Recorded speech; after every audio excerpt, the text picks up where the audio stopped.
Welcome to the Honest Conversations with Kristina and Mand-Lakhiani. And today I have a very interesting guest, an amazing guest, a very sweet person, but I'm sure also going to be very interesting in terms of the content she's going to share, because the topic is unusual. So my today's guest is Dr. Uma Naidoo.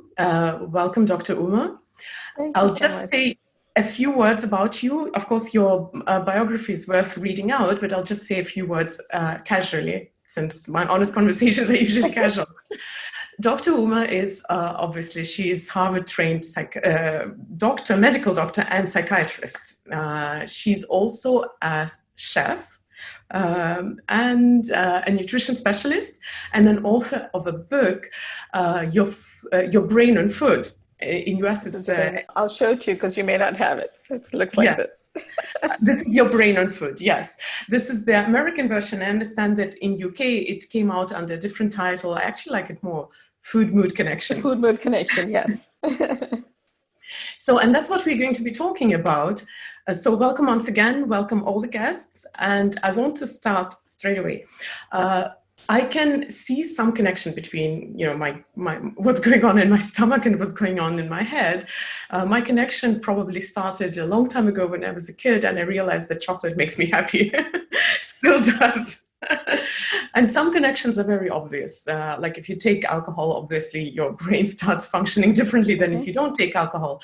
But truly somehow, on one side, it's obvious that there is connection. On the other side, we never think about that, except those few obvious examples that I just brought. How did you even come to thinking this way, to connecting it this way? Because as far as I understand, medical degrees don't come with nutritional degrees normally. You're absolutely right. And firstly, Kristina, I'm so delighted to speak to you. In a few conversations we've had, it's been wonderful, and thank you for hosting me. I really came by this in a part of it is from my upbringing. I was raised in a South Asian family, and with a lot of food and nurturance around food, as many people I'm sure are. But there were also a lot of physicians in my family, so medical doctors, as well as some Ayurvedic practitioners. And so there was always a mix of sort of a holistic approach to life, to health, to food. And you're absolutely right. Medical schools traditionally don't have much nutrition education at all. Some schools, certainly in the United States, are trying to do that better, but there's a lot of catch up we need to do. But I became interested in nutrition, not only from my background of having this holistic approach based on how I was raised, but because as I understood psychiatric medications, I also realized they had some devastating side effects that some people may experience. And I felt a certain responsibility to learn more, to offer more solutions to individuals I was treating. So I began to study, read more, learn more, and ask about what are you putting in your coffee? And, if you're telling me that you might be gaining weight from a medication, let's look at what the variables are. Let's look at the scientific data. And sometimes it would be that they were eating poorly or they were not exercising. And it really began to be part of the conversation I was having. I then studied it more fully, but I also have a food hero in Julia Child.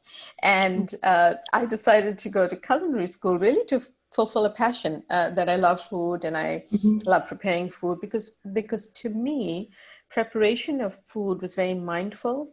It just was a very creative space for me to unwind at the end of the day.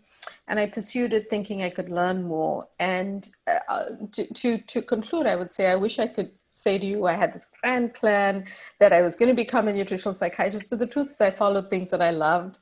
I studied things that I loved, and they came together as I started to really notice this clinical connection between how people feel and what they eat. And it's now called nutritional psychiatry. So are you the first nutritional psychiatrist? There are a few people that practice this way, but there are lots of individuals doing research in this area. I've been very honored for people to have called me one of the pioneers in this field, but I share this platform with several people who think this way and a lot of researchers that think this way.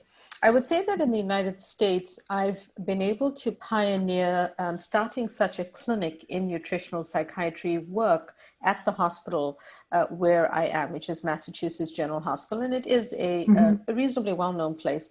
And I think people have felt that if we could get noticed in a large hospital with a good reputation, that carries weight. What I will say is that slow and steady growing this field and growing the work, because many people feel or know or understand there's a connection, but we also need to really work more I would say, in an integrated way with the rest of the medical community. Many functional medicine doctors and lifestyle medicine doctors truly believe the same things. I think that psychiatry and other specialties may be still understanding it better. So for those who have joined, we're talking about nutritional psychiatry, which is a very interesting topic. And I promise you that I'm going to ask a question about, what are the mistakes, what to eat, what not to eat. So we'll talk practically, but I have a question I have to ask. I'm super interested in psychology, not so much psychiatry, but I guess if you go deeper, we have to touch upon psychiatry. And I'll try to formulate this question because it's still budding in my head. So the question would be like this. I feel that contemporary society is a little behind when it comes to our awareness of our mental condition. And I'm saying mental condition so that I try to cover not just the easy things like stress and even maybe functional depression, but going deeper into actual conditions which require treatment and professional approach. And on one side, I think we as a society are not paying enough attention to that. Maybe, yes, you guys are a little better than in Eastern Europe, where I'm from. But still, people suffer and people don't ask for help and they don't know how to help themselves. Today, I listened to a very interesting podcast, actually not podcast, it was a TED Talk about psychedelics in psychiatry. You're talking about food and nutrition in psychiatry. Our contemporary approach to psychiatry per se, I'm not talking about psychology right now, is actually medication, a full-on heavy medication for life, essentially. Do you believe that opening up this field to other alternative ways is going to bring this topic closer to people who actually need help? Do you think this research in other alternative ways, not medicating with traditional drugs, is necessary for us as a humanity to start feeling a little happier and a little less depressed? Absolutely. I love your question, Kristina, and I couldn't agree with you more. I think that the pandemic, if it's one thing, has shown how many people, even in a country like the United States, are struggling and not asking for help. A CDC study came out a couple of months ago that showed that 11% of Americans were thinking about suicide during the pandemic, which is a very, very large and very scary number to any one of us. The reason I say that is even in a country that I think sometimes in the US it's fashionable to have a therapist. So people might mention that on a television show. But the truth is there's still a lot of people who are too afraid to ask for help or feel shamed to do so, not only here, but in other countries. And I'm a very big mental health advocate, feeling that people need to feel empowered, that there are more solutions than one. I am a prescriber. I do know and learn medications, but I'm very conservative in the sense that I really go to medications in situations that need it. And I try to balance that up with my years of experience, my clinical care of patients, but also, are there more solutions? And why do I say that? Because if someone is acutely ill, like you referred to at the beginning, yes, they need immediate help. They might need to be in the hospital. They might need to immediately start a medication or speak to a doctor. But many diagnoses or mental, let's say mental well-being, people do not all fit into a box. And we use a textbook, a book that's called the DSM-5 in the United States, Diagnostic and Statistical Manual. And in reality, even with the updates that are given to it, not everyone fits into a tight box of you meet this criteria or that, but people may not be feeling good. They may be eating poorly. They may not be exercising. They may not be feeling well. They may be too anxious and so many other things as outlined in my book. And for that reason, I feel it needs to be solution-based, not only encouraging people to reach out and ask for help. We have a lot of toll-free helplines in the United States, just by example, but also that people should feel empowered. And food is one way to actually feel empowered, because unlike a prescription that you get from your doctor and it's, well, take it once a day at night with a glass of water, it's very different, because you can decide right now today, depending on how you're feeling, that you can make your own good, healthy choices around food. It's within our reach. It's something we all have to do, and it gives us empowerment, especially at a time like now, where we know that this uncertainty of the pandemic is going on. So I fully agree with your point. So does it work in a way that there are certain foods that help you feel better? Or is it a more general thing, you have to live a healthy lifestyle and then you'll be emotionally healthier? And aside or an addition, a bonus to that question is this: food seems like such a simple little thing. Like, I'm having a tea right now. How much of an effect can it have on, well, of course, obviously lasting effect can be there if you eat too much this or too little that. But can it really treat conditions? Because right now it is, a lot of people are referring to food to deal with a lot of problems. Yes. How strong this connection really is? Can you, for example, treat depression with food? Yes. So yes to all of that. And again, nutritional psychiatry and the strategies that we use can go alongside and together with other forms of treatment, such as psychotherapy and talking therapy, that in the United States, as psychiatrists, we are trained to do both. So I make a lot of talking interventions with my patients, and we are trained to do, say, CBT or cognitive behavioral therapy. But also the medical system here tends, if you work in a hospital, you see a therapist for talking and you see a medical doctor or prescriber for medications. It's a little split. But that being said, yes, food can be very powerful in terms of how you use it. And it really comes down to the gut-brain connection. The fact that more research is being done in this area, the fact that the gut and the brain are actually formed from the same cells in the embryo as our bodies form. They just separate out and are different parts of the body. The second thing is they are connected throughout our lives by the 10th cranial nerve called the vagus nerve, which connects the brain stem to the gut. And I like to call that a two-way superhighway, because there's bi-directional information going back and forth all the time. Now, that being said, another thing that many people don't always know is that, they call serotonin the happiness hormone.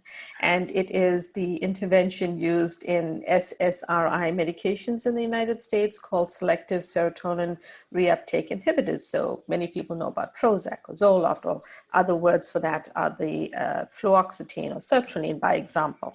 Those target serotonin. And 90% or more of the serotonin receptors are in the gut.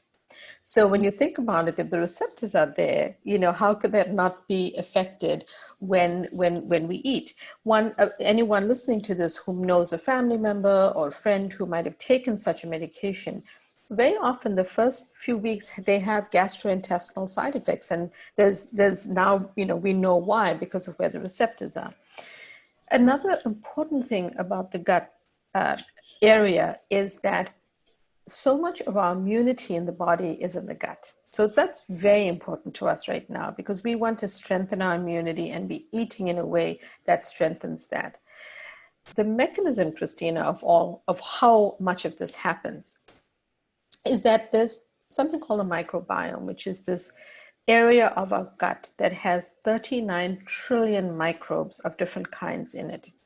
And as human beings, for our mental well-being and physical well-being, we want those microbes, they might be bacteria, they may be other things, we want them working as an army for us, not against us. So right now today, whichever meal you're about to eat, or whatever you're thinking about food, you can make a decision today to go to the fast food restaurant or to eat a healthier meal. And it will start to change that environment and those microbes in a good way or a bad way. You may not feel it immediately. In fact, you may feel great when you eat that meal and move on, but it's the longer term effect that sets up problems. So what happens is when you have problems in the gut, there's a loop in terms of how you start to feel emotionally. And that's probably the best way to explain it. And I can go into more examples. You know what? I'll read this question out, and I hope it doesn't say the opposite from what I wanted to ask. So a question comes from Steph. I would like to ask about the benefits of intermittent or extended fasting for general physical and mental well-being. So here's the question. Great. So, I like the question. Great. So I actually think that it's not, I want to first say it's not my area of expertise, but I'm reading and learning a lot about it. And I believe that for certain conditions, it can be very useful. What I don't yet have, Kristina, is trials and research around the use of those fasting diets in mental health. You know, a lot of the research that I share in my book is based on studies that look at the connections between food and mental health. I think that research will be coming. And I think that individuals who are using intermittent fasting for better physical health, there is some very good data about it. There was an article published in a very prestigious journal called the New England Journal of Medicine, which I'm sure many people, including yourself, know about. But if it's something you would like to Google and look up, it was during 2019, and it really talked about these types of diets. I would like to see a little bit more research on the impacts of mental health to fully answer that question. But I think the data about physical health is very promising. So my question was a slightly different kind, and I still remember it, thank God. You know what I wanted to ask?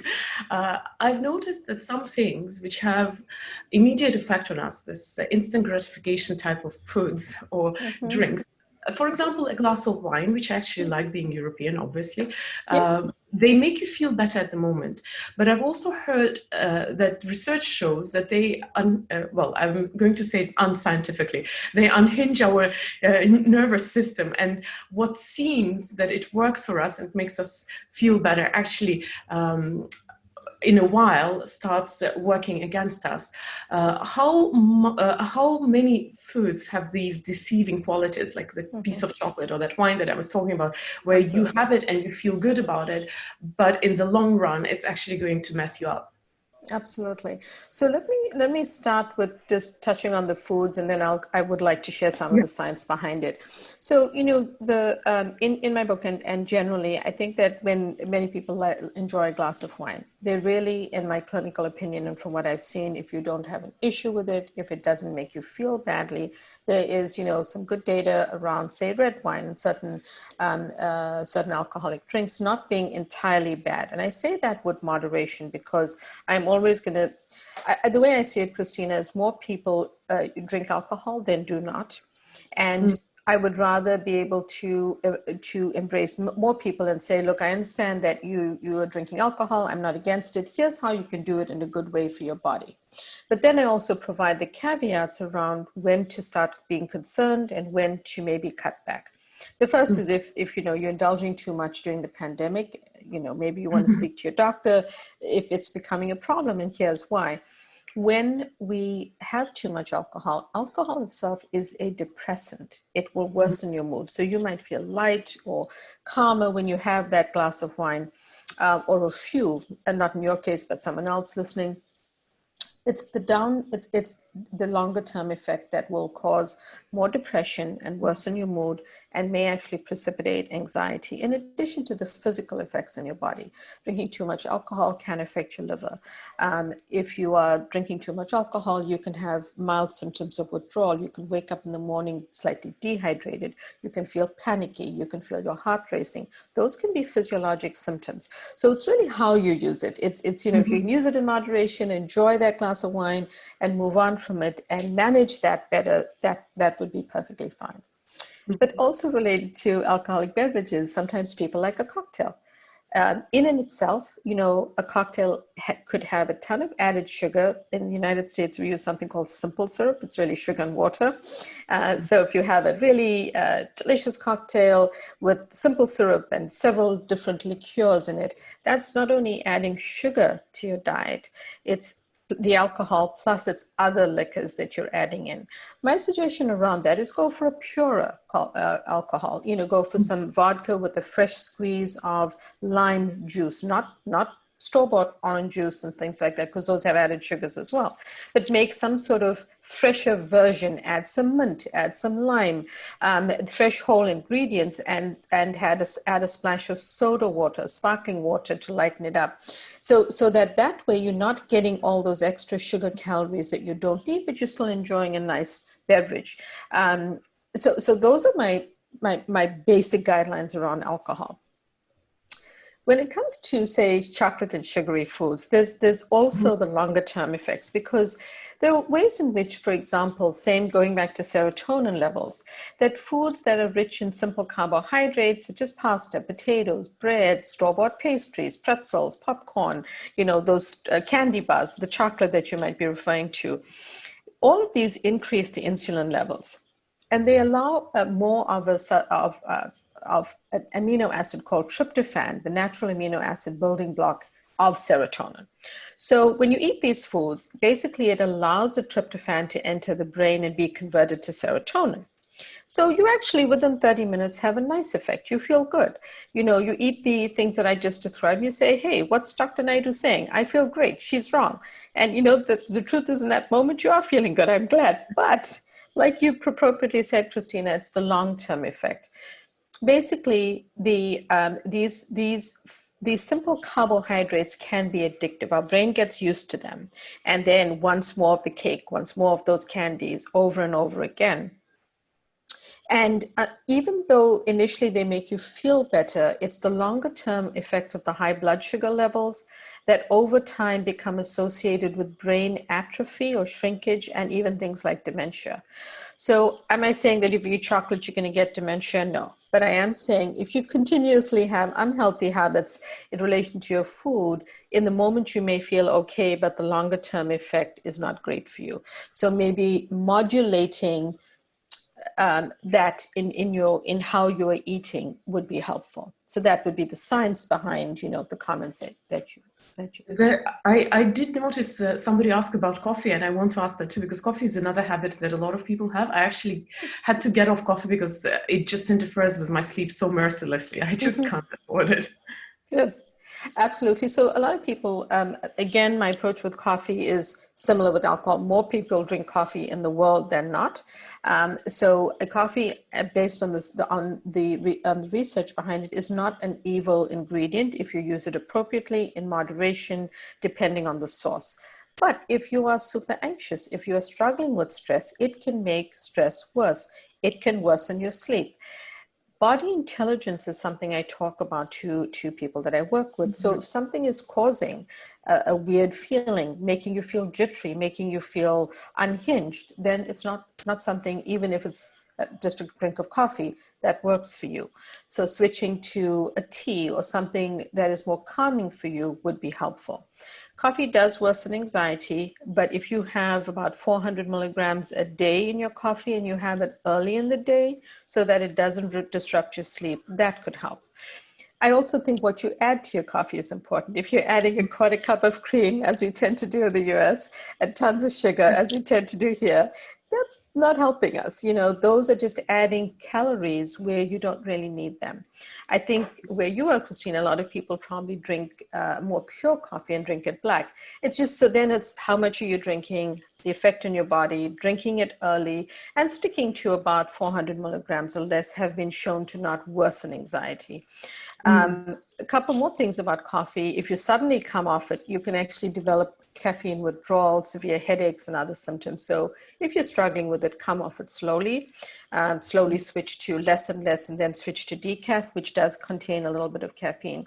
And secondly, you know, just think about using it in moderation if you do enjoy it. I promise, I see there are a few questions down here. Yeah, quite a few. I promise I'm going to get to them, but I have a question I have to ask because it's my show. I get to ask what I want. Those who are not used to me. That's how it works. That's how honest conversations work. So you mentioned something that I really liked, and I was very curious. You mentioned something, I might now not remember the exact term, but the body intelligence. And the pre-story, when I was pregnant, I had cravings like so many women, which I couldn't explain, but I trusted my body, and I always trusted. I think I admire the animals who know what they need. Yet, a lot of the times when I talk to people who are authors, speakers in that area, when it comes to nutrition, they tell the same thing. You can't trust your body because you have cravings, you have moods, you have emotions. Do you know how to marry these two things, because they are in a way an extreme? I believe that we know answers to everything, but very few specialists agree with me. So what would you tell me? Sure, I think that's a great question, because I think that, with say the example of pregnancy, there are also some hormonal changes going on, which can be related to all of this.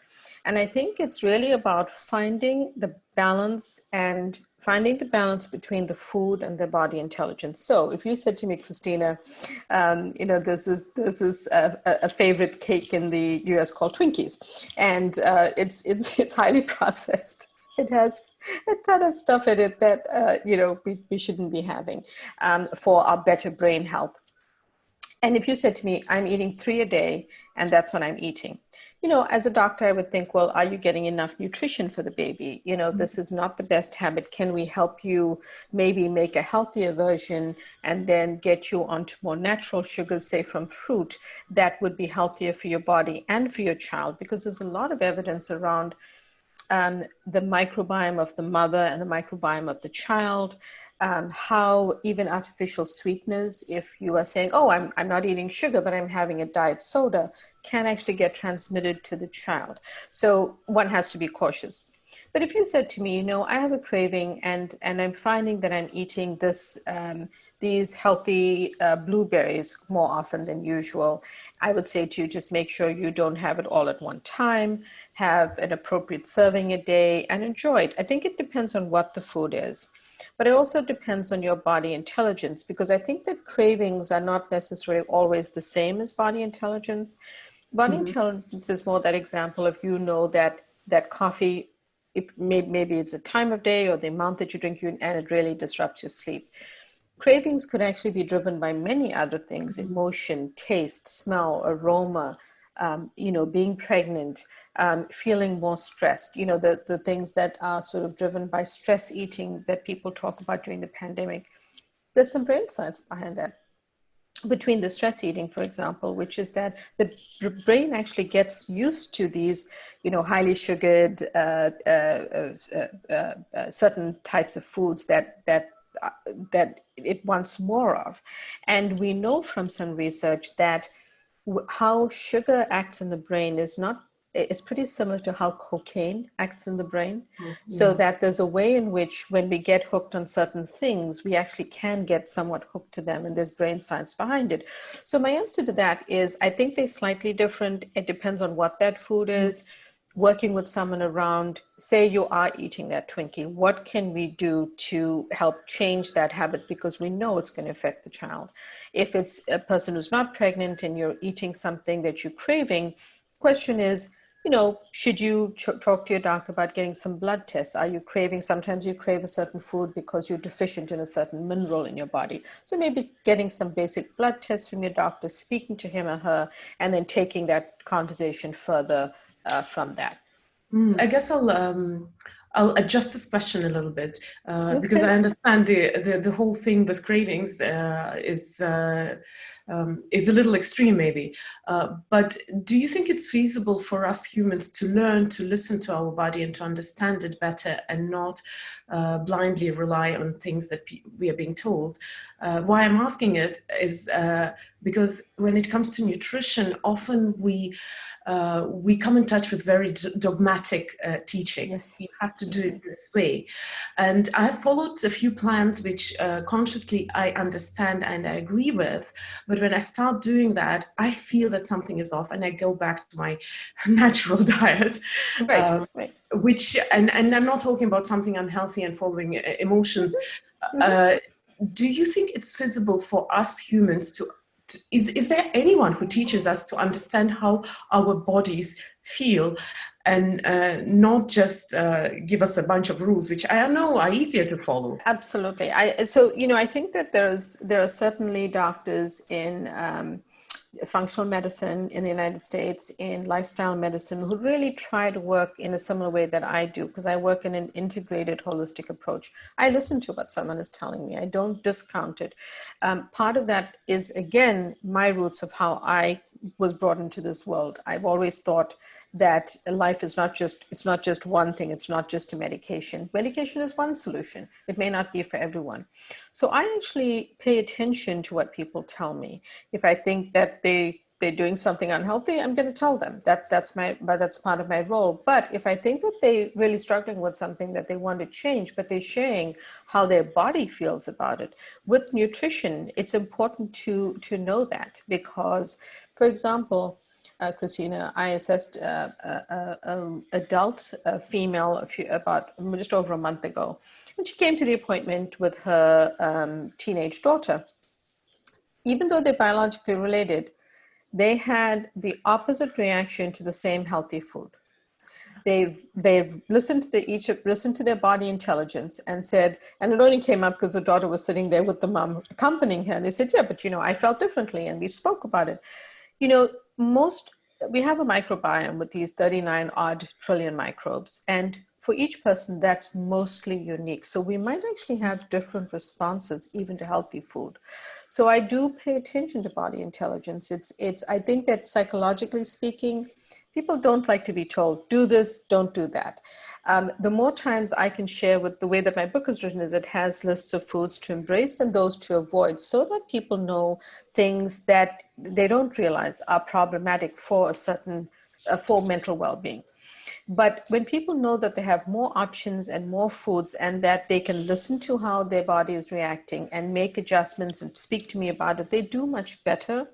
So I think that using that as one of the clinical tools in the discussion is important.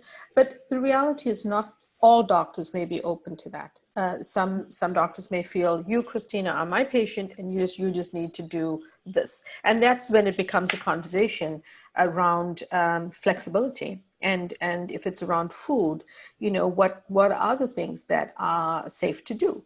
And many food options, unless you have an allergy or food intolerance or a bad reaction, are pretty easy for us to try to implement on our own, and then discuss if a problem arises. So before we go into the most exciting topic of which foods might be dangerous for your mental health, and if I forget it, please everybody remind me, the list of foods which are dangerous for mental health, I want to ask this thing. So I'm European, as I said, and in Europe, food and being at the table is a big part of our life. We have traditions around it, and it's important. Yet, on the other hand, I can see a trend towards food becoming more just nutrition, not so much a process to enjoy. So when it comes to food being just nutrition, people have been even talking about coming up with some nutritious, tasteless jellies, which you just squirt in your mouth and keep going like a like a robot. Right. But you get all the necessary nutrients, and also people trying to teach you to not feel anything about food, just eat it and just be okay. How cool is that? Is that something which we should strive for, or is it okay to leave a little enjoyment in the process of actually consuming food? So, as a chef and someone who's loved food since I was a child, I would have to say that the enjoyment of food, whatever it means to you in your culture, in your country, to you, to those around you, is hugely important. I think there have even been studies that have shown that when someone eats, when they're feeling stressed, the absorption of certain spices is different, because our body is responding to it. I think that a sense of community, a sense of enjoyment of food, a sense of getting pleasure from food is very important. I personally think that those elements you know, as a chef, you eat with your eyes first. So we always say dish should look beautiful. But if you watch cooking shows, sometimes the tasty dish wins because people also care about the flavor. You know, I give you a beautiful dish, but it has no taste at all or no flavor, you may think, well, it looks good, but I don't really feel like eating it. So I think it's about bringing those parts together. Is there a way that we can eat nutritiously and still have it be delicious, have flavor? An easy way to do that is spices. There are many, many brain health benefits from many spices that we can add and change up the flavor of food. I personally would never want to just have a jello or a jelly that, you know, provided me the nutrients, because I enjoy food too much. And I think it's about us finding a way to adjust what we're eating and still enjoy maybe preparing or getting healthier options for us, to embrace, really. Because if not, you're right, Kristina, we end up like robots. And what makes us different from, you know, someone from a robot who just acts because they had the little jello with the nutrients in it? You know, I think it takes away a lot of pleasure and meaning to a sense of family, a sense of community, a sense of celebration. You know, one of the things people have found hard when they can't see members of their family during the pandemic. So does the emotion with which you consume food affect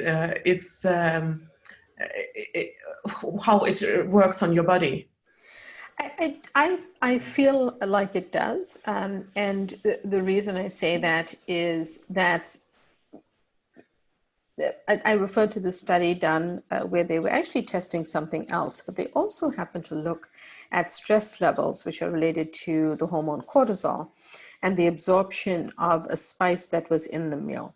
And they found that people who were stressed, who regretted having the meal or felt upset by something, were actually absorbing this healthy spice less than other people who just, maybe it wasn't, the best meal, but they sort of ate it and they thought, well, I'll do better at my next meal. I'll have that healthy salad. I'll make a home cooked meal or whatever it is. So I do think there's a connection. There's also a connection through that gut-brain axis, which is quite powerful. And I think that it's about finding things that nourish your body, that you enjoy, but putting together ingredients that nourish your brain. Because I will tell you that I feel we go in as patients and speak to our doctors about, I have a family history of diabetes.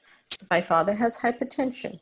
I've gained a little bit of weight. What should I do? But no one is talking about, I need to nourish my brain. And yet mental health is looming all over the world. People are struggling during the pandemic in many different ways. So why is it that this conversation is not happening when the brain is one organ that controls all parts of the body? So I feel like it's being omitted, and we need to bring it into the conversation. And one way to easily do that is through how we are embracing food in a better way. So the question that I know many people have been waiting for. So which foods, do's and don'ts, which foods are good for your mental health and which foods are not good for your mental health? Sure. So the way that I divided up my book, let me just show it for new people, and only because I don't know that it has reached you yet, Kristina. It's in the US, it's called This Is Your Brain on Food. In certain countries, it's called the Food Mood Connection. But I say that because the way I thought about it is I divided it up into categories of how people think about different types of mental health. And then I looked at the research of the foods that help or can be harmful in different conditions, but looking at, say, depression and anxiety. If you are eating a diet of fast foods, if you're eating a diet of very highly sugared foods, I explained that feeling earlier on in the conversation, where initially you might have that very highly sugared food or simple carbohydrate like a cake or pastry, and feel good within a half hour. It's the longer term effects that are problematic on the brain. So a lot of processed foods and added sugars and processed foods here have a lot of added ingredients which are not good for the brain. They have processed and ultra processed foods that have colors, fillers, dye, and things that, you know, when you look at an ingredient label on, say, a salad dressing and you can't read them or they look strange, those are not good for your brain because they disrupt your gut and they ultimately don't help your mental well-being. There are actually upwards of 200 other names for sugar that are used on food labels in the United States. I would say that if you are trying to cut back on sugar and you're buying something from your supermarket, look up one of these lists at a good site on the internet that is an academic site or something that gives you these names so that you know it either has a type of sugar that you didn't realize is sugar and you may be consuming it without knowing it. Another thing is things like artificial sweeteners. Artificial sweeteners have been shown to worsen anxiety. So, you know, I would say that if you are struggling and feeling anxious, maybe having that diet soda or other, maybe it's a protein bar, maybe it's something else that you don't realize has an artificial sweetener, may be worth testing your body to cut back on that. It's been found that trans fats, eating a diet high in trans fats, actually can cause increased aggression. So staying away from those, again, very highly processed foods is better for your mental health.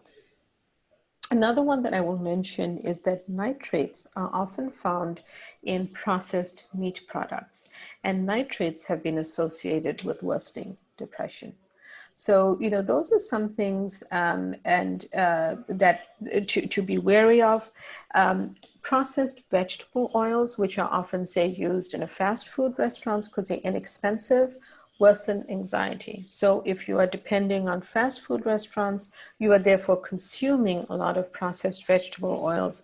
What that does is it changes out the ratio of the positive omega-3 fats in your body by bringing in the negatives of high omega-6 fats in your body, which definitely disrupts your mental well-being. So those are things, you know, as best you can. And there are many more that I discuss in the book, but for the purpose of time, that are the big ones to be cautious of. And then foods. Yeah. Sorry to interrupt. So it turns out that the comfort foods are actually long-term dangerous. Exactly. I mean, some of my thoughts about comfort foods is that it depends on what it is and how it's prepared, right? The way I try to think about that is explain to people is brain science behind the fact that our bodies and our brain gets used to these highly sugared and comforty foods. But can we then trick our brain in a healthy way towards a positive spin on, say, a crunchy snack that you like, or a salty snack, or a sweet snack?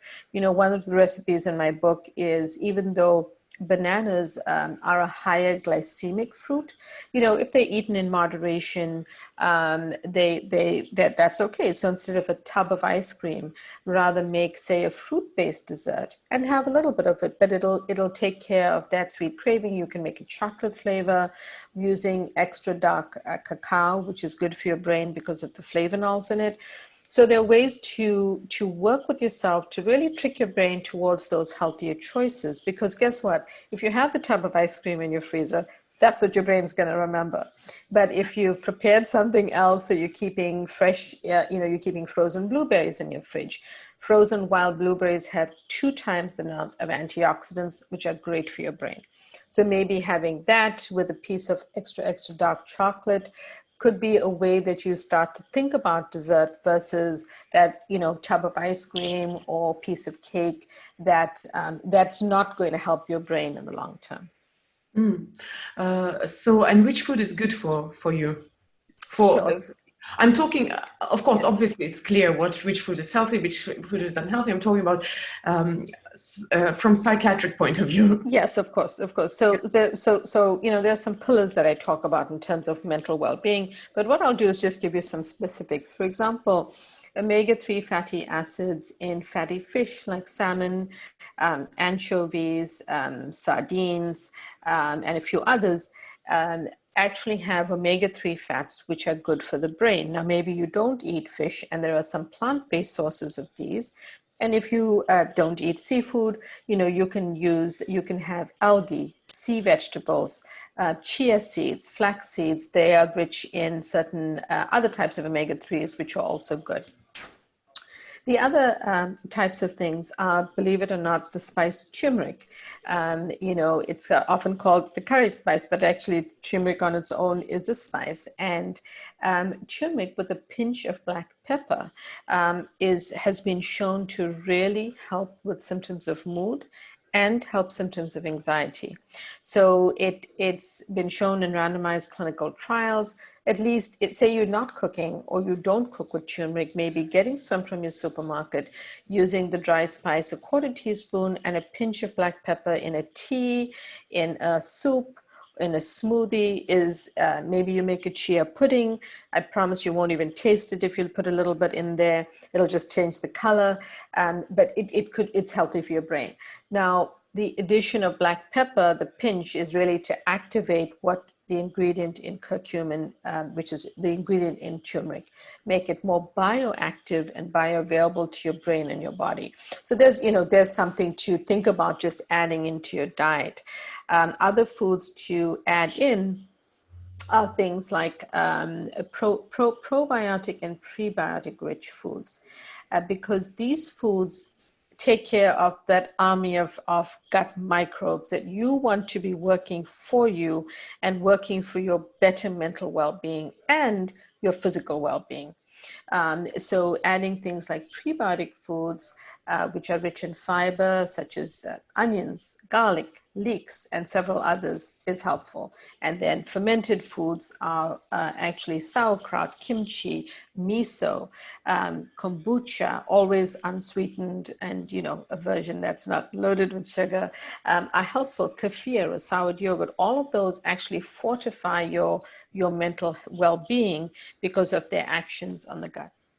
So those are just a few that I'm touching on. Yeah, I didn't leave you much time for that part, but I'm sure those who are interested in your work, and people have been asking about your book, what's the best way to stay in touch with you, to learn from you more?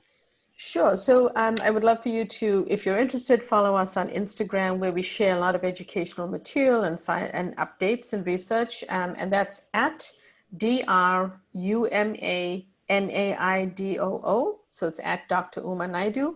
Another way is to go to my website and subscribe if you wish, or if you want to look at the book, it's available there from many different booksellers, and that's umanaidoomd.com, UMANAIDOOMD.com.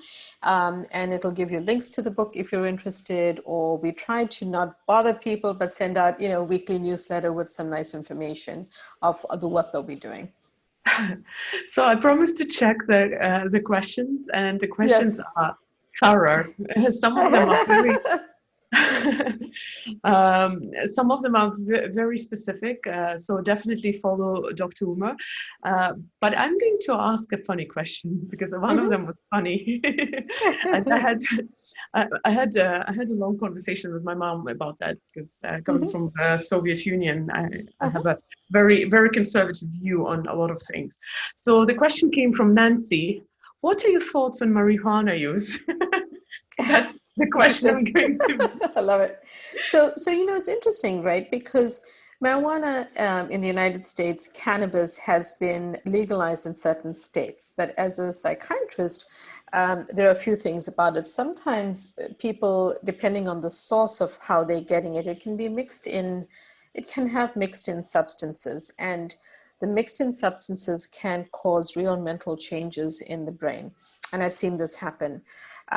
However, there's as part of that, there's CBD, which is the non-addictive property that can have things like healing properties, can help sleep, help pain, that are given as prescriptions and produced either as oils.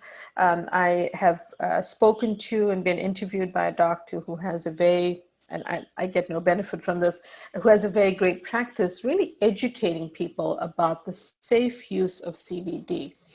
I've had patients stop at a local gas station when they getting gas for their car, and go and buy things called CBD gummies or candies and get sick.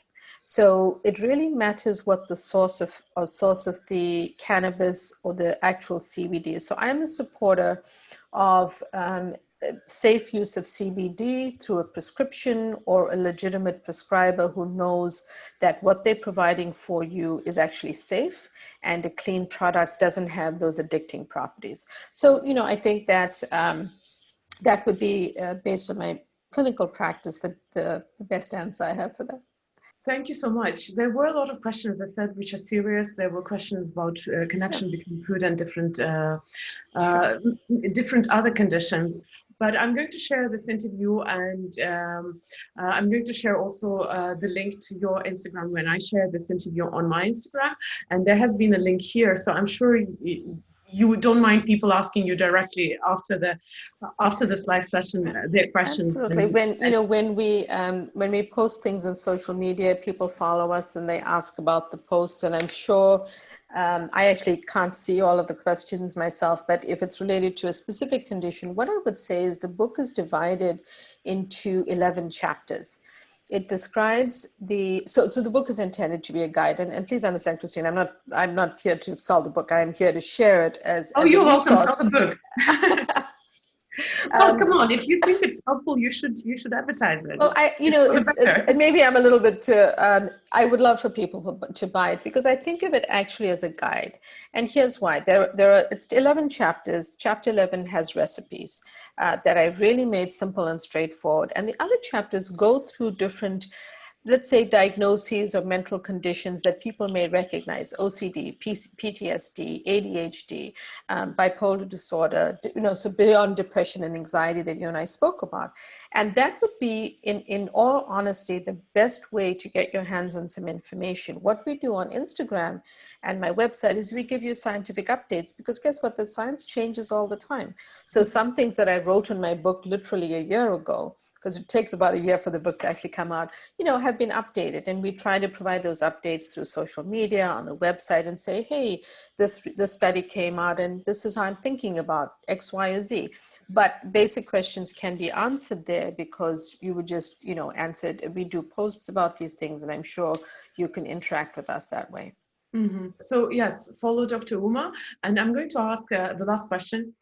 So in the times of uncertainty, and some people are in lockdown, others are not quite, but the world is still kind of crazy. Is there any suggestion you would give to the people who are listening us live, or to the people who will be listening us later, in terms of food? Eat this and feel happy. Right. So what I would say is ask yourself, going back to body challenges, ask yourself if you're doing something that you've picked up as somewhat of a not so great eating habit over the pandemic. It's been hard. People have been in lockdown. So don't judge yourself. Just say, hey, I'm eating too much of that. What can I do today when I hear this right now to change that habit? What is it that you can change? So maybe you are eating too many store-bought cookies, or you buying a lot of popcorn and pretzels. Can I think of one thing that I can do for my better brain health?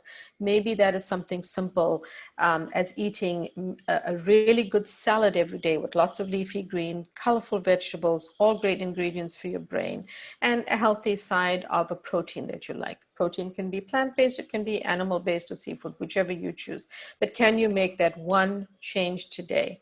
Because that is easier, Kristina, than me saying, hey, why don't you have, I could say, have a quarter teaspoon of turmeric in your soup or smoothie with a pinch of black pepper. I know that's a great recommendation, but guess what? Not everyone likes it, and they may not want to do it.